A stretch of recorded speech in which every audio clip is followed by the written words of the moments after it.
Spirittea is a pixel graphics RPG heavily inspired by the Studio Ghibli films. The games focus on your character moving to a rural town and continuing your journey as a writer. During your time there, you meet a large variety of NPCs, catch bugs and fish, and to help restore the town. During your time in this peaceful town, you're tasked with finding various spirits who trouble the day-to-day lives of the townsfolk. With the help from your witty spirit sidekick Wanyan, you aid the villagers in catching these spirits and sending them to the bathhouse, which sits as your main form of income in the game. I'm still pretty new to Spirittea, I only have around 10 hours of playtime. I definitely plan on playing more in the future, but in this video I wanted to share my top 5 tips that I've picked up whilst playing this heartfelt and humorous game.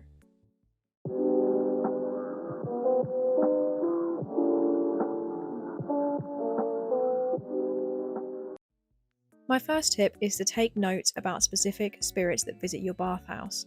This may seem a bit over the top, I'm not talking about like pages and pages of notes, but it's definitely helpful to note down the spirits' names and which season they are. The reason I say this is because the way you seat the spirits in the bathhouse is super important because it impacts the amount of money you make at the end of your day working at the bathhouse.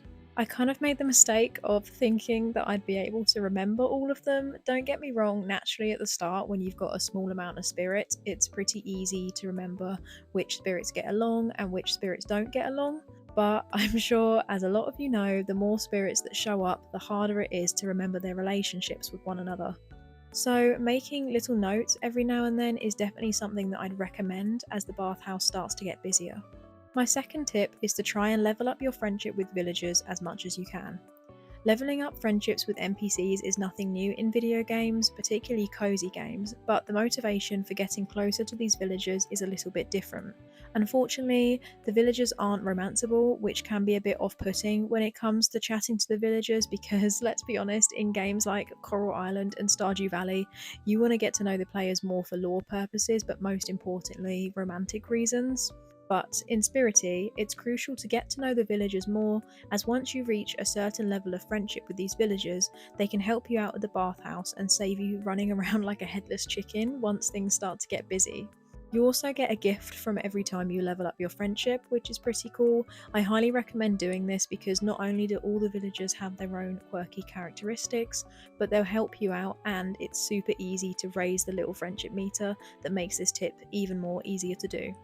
My third tip is to check the general store every day and purchase the recipes for sale.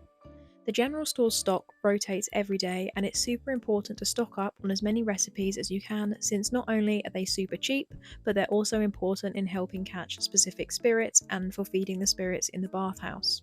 If you didn't know, feeding the spirits foods, particularly the foods that they like, will help you gain a bigger profit at the end of your day working at the bathhouse. I'm not sure if this is on purpose, it probably is, but I've noticed that the store usually stocks the recipes that you need for a quest that you're currently doing, which honestly is amazing because there's nothing worse than needing something for a quest and having to wait a couple of days until you can get it. So if that is something intentionally embedded into the game, thank you so much to the Spirittea team because it's so incredibly handy and has made my gameplay a lot easier.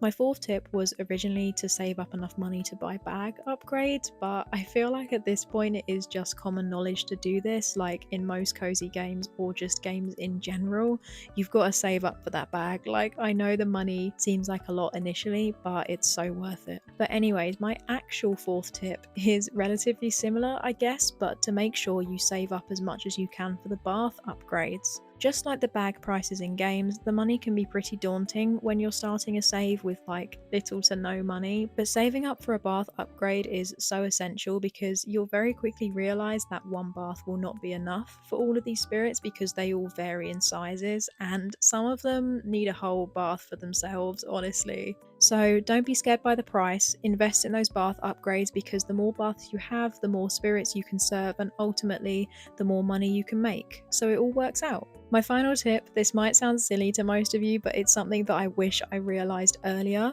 and it's don't forget about the brushes in the bathhouse. You guys, when I went through my whole playthrough without picking up one of these brooms once, it was so stressful to edit, but I didn't realise that they were there and therefore didn't try to interact with them. You may have noticed that in my my thumbnail for my 30-day video, the floor in the 30th day screenshot is actually clean. I did cheat a little bit for this thumbnail because I'd only found out about the brooms after I'd finished my video.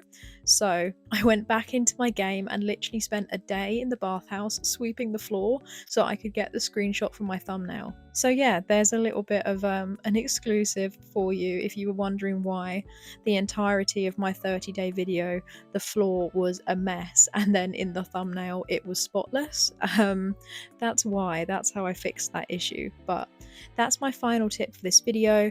Don't forget about the brooms like I did, because it does take time to clean the whole bathhouse, but honestly, it makes such a difference. So there you have it. These are my top 5 tips for Spirittea players, and honestly I really recommend using these because I'm technically still a new player, but using these tips is definitely something that has helped me through the game, especially when it comes to note taking about the various spirits and keeping an eye on the stock every day. So I hope that you all find this video helpful. Thank you so much for watching. I'm sorry about the slow uploads. I do want to upload more regularly, and thank you so much for all of the love on my previous Spirittea video. I really wasn't expecting it, and it meant so much to me to see such kind comments and so much support. So thank you again. I really do appreciate it. But thank you so much for watching this video. If you enjoyed it, please make sure to leave me some support. I always appreciate it. And thank you so much, and I will see you in the next video.